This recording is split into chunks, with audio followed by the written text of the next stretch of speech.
constitutional mandate, and there was nothing illegal about how we conducted ourselves in relation to wanting to charge the DCJ.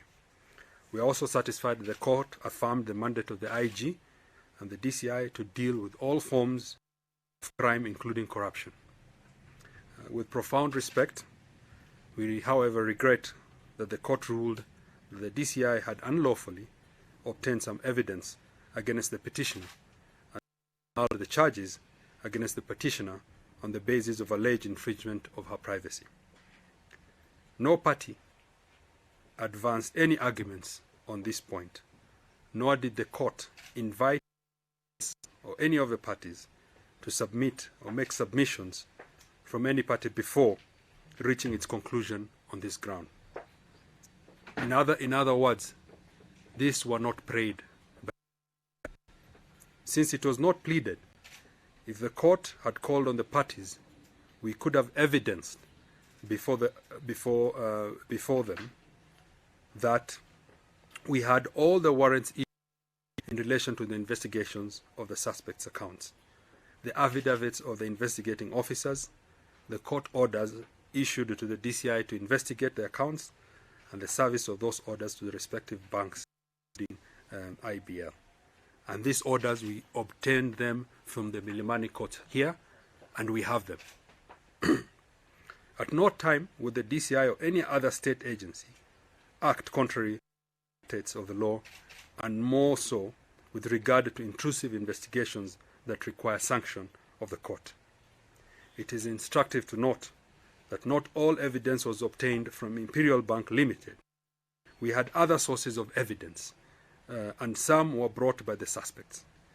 This is in direct contradiction to their finding in relation to the interested party that a court can only issue orders concerning issues that are expressly pleaded.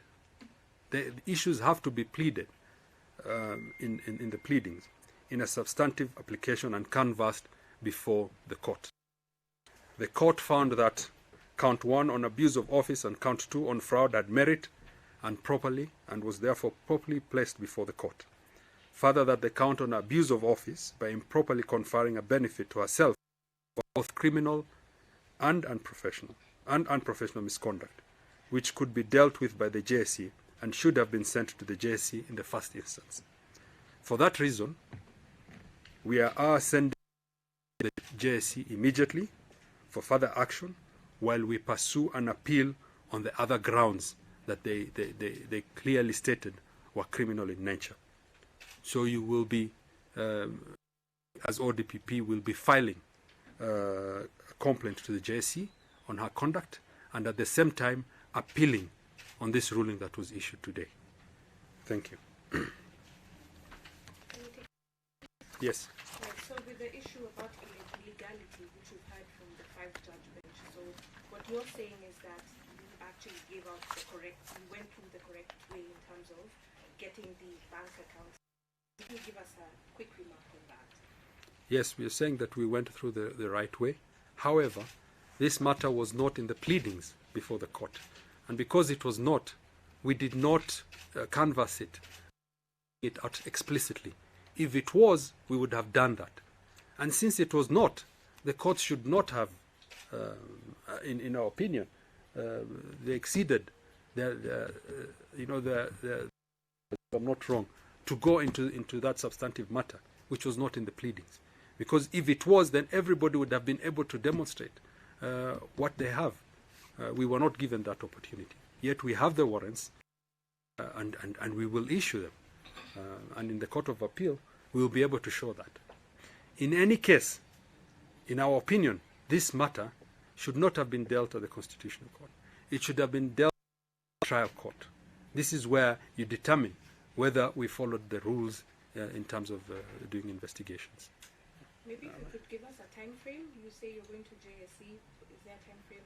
With immediate effect. Next week you'll see us moving. Yeah. And we went to file our appeal today, but we found the registry was closed since 11 o'clock because the judiciary is going for, a retreat, but our appeal was ready. So, in other words, we're saying we expected this. and we were prepared. We have our documents for appeal. We were ready, but the registry was closed. So next week we'll be moving on that, and we'll also be moving to JSC. You're saying you expected this, yet the grounds for the petitioner were all dismissed. Maybe at what point did you expect this? Because if her grounds were actually dismissed, then the DCI, if you could just go on record, maybe because when they dismissed, it was actually specific that the DCI illegally acquired evidence to implement the DCJ. Maybe you can repeat the question. Repeat the question, but The DCI. part. All the grounds of the petition were actually dismissed. Yes. They never on under a watertight case. But the DCI was actually mentioned as the one who actually illegally acquired evidence against the DCJ. Because I don't know, I'm not sure whether you understood what the ruling. Yes. That we didn't have a watertight. Is that what you're saying? The petitioner's ground was actually dismissed. Yes. So they're arguing that the order that you used to arrest her and the evidence you got from the Imperial Bank Was account was actually used an illegal or a defective order. Maybe if you can go record it. Maybe I can comment on that. They did not. In my opinion, what I think what the argument was is that the warrants were obtained illegally. Quick request, Mr. Dingus, Yeah. please. Sorry. Kindly. Sorry, the argument was that. Sorry, the argument was that there were no warrants. The reason why, according to us, was because they didn't see them. We didn't place them before them. It was not. Oh, sorry. You want me to face? Sorry. Okay, I'm trying to. Let me repeat. They said that there were no warrants, but they came to that conclusion because we did not place them before them, because it was not an issue at question before the courts. And because of that, they concluded that we did not have the warrants, but we do have the warrants. If it was a question that we were supposed to address, and it was prayed in those applications, then we would have placed it before the courts. Not, and we were not given that opportunity. But we do have them, and we followed the due process. That is our argument.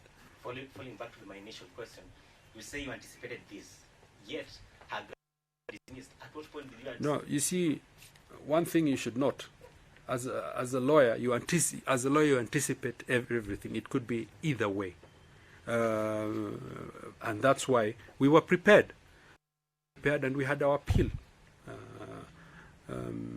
and we anticipated that it could go either way. Yeah. Any other questions? Maybe you had to say something. You can actually go on record. Yeah. well, thank you. I don't need to perhaps emphasize, say more than the DPP has said, but is to assure Kenyans that this is the beginning of the journey,